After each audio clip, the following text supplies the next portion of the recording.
আগুন লাগিল আগুন নিভাই কেমন করে, আগুন লাগিল আগুন নিভাই কেমন করে, আগুন লাগিল আগুন নিভাই কেমন করে আমার আল্লাহ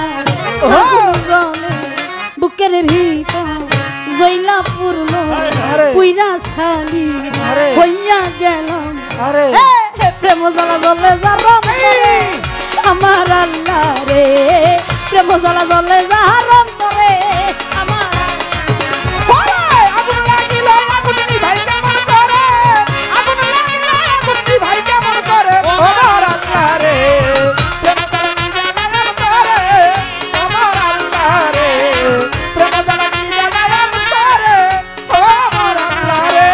গভীর নিশীতে হযরত তাপসীরা বিয়া মুখে আগুন আগুন কইয়া, গভীর নিশীতে তাপসীরা বিয়া মুখে আগুন আগুন কইয়া, গভীর নিশীতে হযরত তাপসীরা বিয়া মুখে আগুন আগুন কইয়া চিৎকার দিয়া যাই ছুটিয়া আগুন লাগলো ঘরে,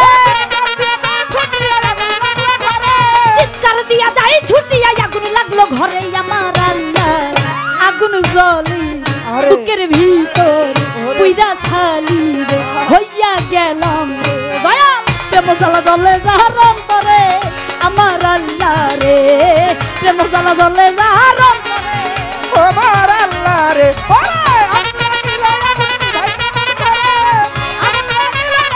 ভাই কেমন করে আমার আল্লাহ রে,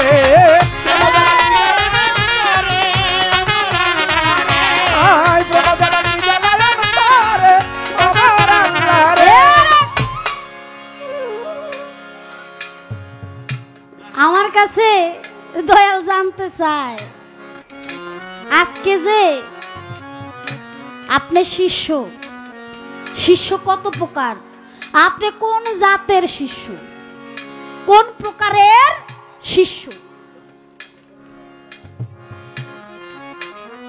আরেকটা কথা বলছে, এই আপনার নাম যে দিবামণি, এই দিবামণি নামের অর্থটা কি বলছে না? হ্যাঁ বলছে। কি যে বলবো, আজকালকার দেখতেছি এই সোশ্যাল মিডিয়ার যুগ, ঘরে বসেই কিন্তু গান শোনা যায় না। আগে তো ক্যাসেটের যুগ ছিল, যে গানগুলো শুনে শুনে আমরা গান শিখেছি। আমার বাবাজি গান করেছিলেন, প্রখ্যাত প্রখ্যাত শিল্পীরা গান করেছেন, এই তিনটা 6টা গান করেছেন, ছোট্ট কথার মধ্যে পালা গানের ক্যাসেট শুনেছি।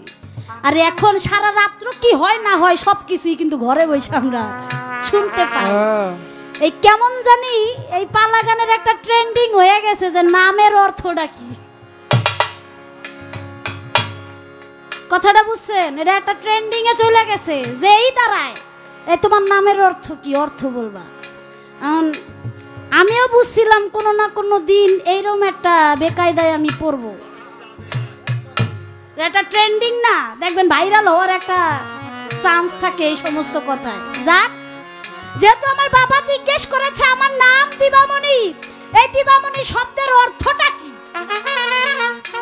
আমার জন্মদাতা পিতা চলে গেছে আপন দেশে, দয়ালের আমার বাবার চরণে প্রেম ভক্তি রাখি, যেখানেই থাক মালিক যেন আমার বাবাকে ভালো রাখি, সুস্থ রাখি। তিনি আমাকে আদর করে এই দিবা নামটা দিয়েছিলেন। কেন? আমার রাসূল পাক সাল্লাল্লাহু আলাইহি সাল্লাম, দয়ার নবী, মায়ার নবী, তাজদারে মদিনা, তিনি আমার দ্বীনের নবী। ইসলাম শব্দের অর্থ দ্বীন। আমার রাসূল পাক সাল্লাল্লাহু আলাইহি সাল্লাম তিনি হচ্ছেন আমার দ্বীনের নবী, দ্বীনের আরেক নাম। তিনি দ্বীনের দাওয়াত দেওয়ার জন্য পৃথিবীতে এসেছেন। দিনের প্রতি শব্দ কিন্তু দিবা, রাতের প্রতি শব্দ হচ্ছে নিশি। আমার রাসূল পাক যেহেতু দিনের দাওয়াত দিতে এসেছেন, অর্থাৎ অন্ধকার জগৎকে আলোকিত করার জন্য এই ধরাধামে এসেছেন পাপী উম্মতদেরকে তরানোর জন্য। ওই জন্য আলোয় আলোকিত যাতে থাকতে পারে তার এই কলিজার টুকরা, তাই আমার দিবা নামটা রাখছে। এবার মনি কোত্থেকে দেখবেন, ছোট ছোট বাচ্চাদের কিন্তু বাবা মা, দাদা দাদি, নানা নানি আদর করে ডাকে, মনি ডাকে না? এই মনি মনি মনি এদিকে আসো। নয়নের মনি ডাকে না, এই মনি এদিকে আসো। এই দিবা মনি, মনি দিবা, দিবা মনি, হয়ে গেলাম দিবা মনি। হারি বলি হারি বলি। এবার বলতেছে শিষ্য কত প্রকার? 3 প্রকার। কি?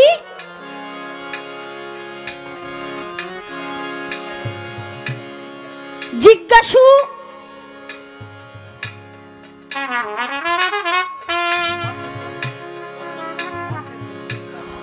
জিজ্ঞাসু অর্থের জন্য এবং স্বার্থের জন্য 3 ধরনের, 3 ভাগে বিভক্ত করা হয়েছে শিষ্যকে। এক শিষ্য সে জিজ্ঞেস করে দয়ালের কাছে জানতে চায়, জাগতিক মানবিক আত্মিক শান্তির জন্য জিজ্ঞাসা করে দয়ালের কাছে যদি জেনে সে জ্ঞানের ভান্ডার হয়। কিছু কিছু ভক্ত শিষ্য আছে যারা অর্থের কারণে যায় দরবারে, দেখবেন যায় মুরিদ হয়, বাবা আমার ধন সম্পদ বাড়াইয়া দাও, দেয় না? বাবা আমার অট্টালিকা দাও, ব্যবসায় ভালো করো, আয় রোজগার বাড়াইয়া দাও, এরকম হয় না? অর্থের লোভে যায়। কেউ যায় স্বার্থের লোভে, এটাও একটা স্বার্থ। কোন স্বার্থ? ভাইয়ের জমি আমারে দিতেছে না বাবা, জমিটা আমার কইরা দাও।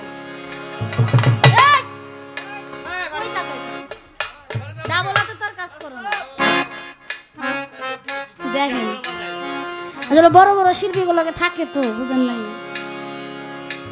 কেউ কেউ যায় দয়ালের কাছে, বাবা ভাইয়ের জমিনটা আমারে দিতেছে না, আমার সাথে শত্রুতামি করে, জমিনটা পাইয়া দাও। ও বাবা আমার মাইয়ার তো বিয়া হয় না, এমন এক পাত্রের সন্তান দাও, পাত্রের সন্ধান দাও যে কিনা শিক্ষিত, উঁচা লম্বা, সুন্দর, টাকা পয়সা আছে, জানি মাইয়াটা বিয়া দিতে, সরকারি চাকরি থাকতে। এইরকম ধরনের কিন্তু ভক্ত থাকে। ও দয়াল আপনি আমারে কোন পক্ষে রাখবেন?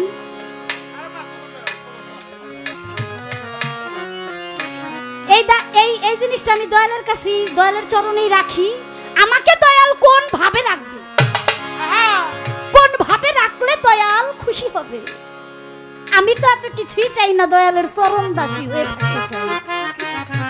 দয়াল আপনার চরণ দাসী যদি করে রাখেন আমাকে, তবে আর এই দাসীর আর কিছু দরকার নাই। এই তো তাহার জিজ্ঞাসা।